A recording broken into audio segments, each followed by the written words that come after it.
हर हर महादेव दोस्तों, कैसे हो? आई होप सब अच्छे होंगे। दोस्तों, बात करते हैं शिवानी पर। भाई, शिवानी के घर में आज चमगादड़ निकला और शिवानी ने उसको अपने हाथों में पकड़ा। जैसा कि शिवानी कभी चूहा पकड़ती है, कभी छिपकली पकड़ती है। भाई, आज तो गजब चमगादड़ ही पकड़ लिया और शिवानी को डर भी नहीं लगता। तभी तो शिवानी निडर है। लोग बहादुर बोलते हैं। भाई, शिवानी के हाथ में चमगादड़ देखकर मुझे इतना डर लग रहा था, लेकिन शिवानी या उसकी मम्मी को ये नहीं पता कि चमगादड़ का घर में निकलना बहुत ही अशुभ होता है। इससे घर में बीमारी हमेशा बनी रहती है। और हाँ, जब शिवानी ने बताया कि पंडित जी ने बोला कि ना तो किसी को झूठा खाना चाहिए, ना ही किसी को झूठा खिलाना चाहिए। खासकर कोई भी घर में आए तो उसको तो बिल्कुल ही नहीं खिलाना चाहिए, क्योंकि तुम्हारे घर में खाने पीने वाले को तो नहीं पता है कि तुम उनको अपना झूठा खिला रहे हो।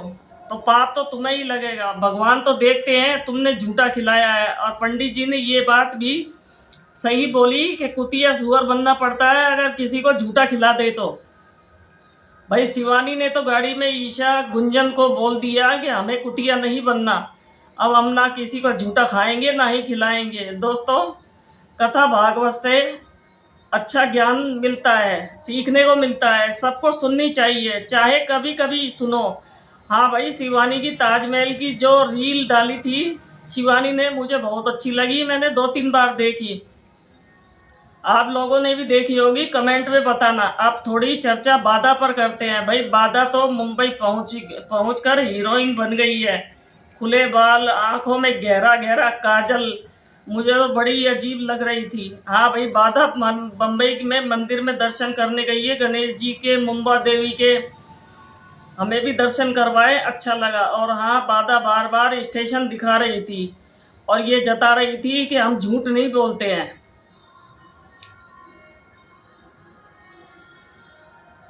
बोल रही थी कि देखो दोस्तों, हम मुंबई में ही हैं।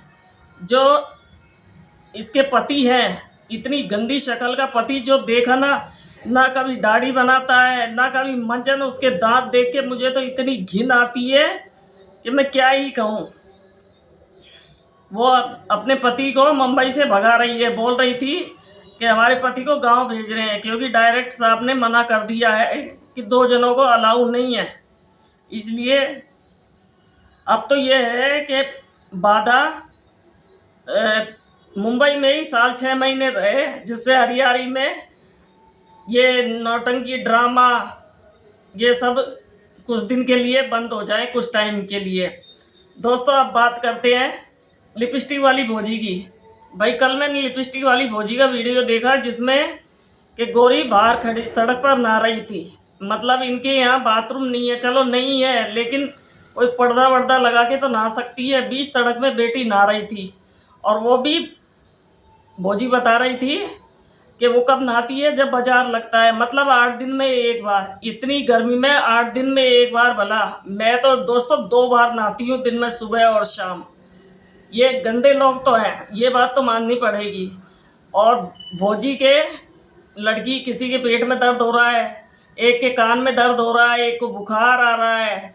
तो भोजी, मैं तो यही कहूँगी, आप अपने बच्चों पर ध्यान ध्यान दो। ज़्यादा ये पास्ता, मैगी, ये बर्गर वगैरह ये ज़्यादा ना खिलाओ। हरी सब्जी खिलाओ। आपके गांव में हरी सब्जी की पैदावार खूब होती है, और इन दिनों तो हरी सब्जी खूब आ रही है। बच्चों को ये आए दिन आप मैगी खिलाते हो, आए दिन पास्ता खिलाते हो। भाई दोस्तों, एक दुखद घटना और है। सोनम जो दिल्ली में रहती है, उसके चाचा का देहांत हो गया है साइलेंट अटैक से, ऐसा ही सुनने में आया है। तो भगवान उनकी आत्मा को शांति दे और घर वालों को दुख सहने की शक्ति दे। दोस्तों, मैं आपसे एक बात बोलना चाहती हूँ। आप है ना, कभी मुझे कमेंट नहीं करते हो, तो सावन के महीने में और कुछ कमेंट नहीं तो कम से कम हर हर महादेव तो लिख सकते हो। उसमें लिखने में तो आपको कोई पाप नहीं लगेगा। हर हर महादेव लिख देना। इसी के साथ दोस्तों, वीडियो को यहीं समाप्त करते हैं। लाइक, शेयर, कमेंट, सब्सक्राइब कर देना। Bye bye.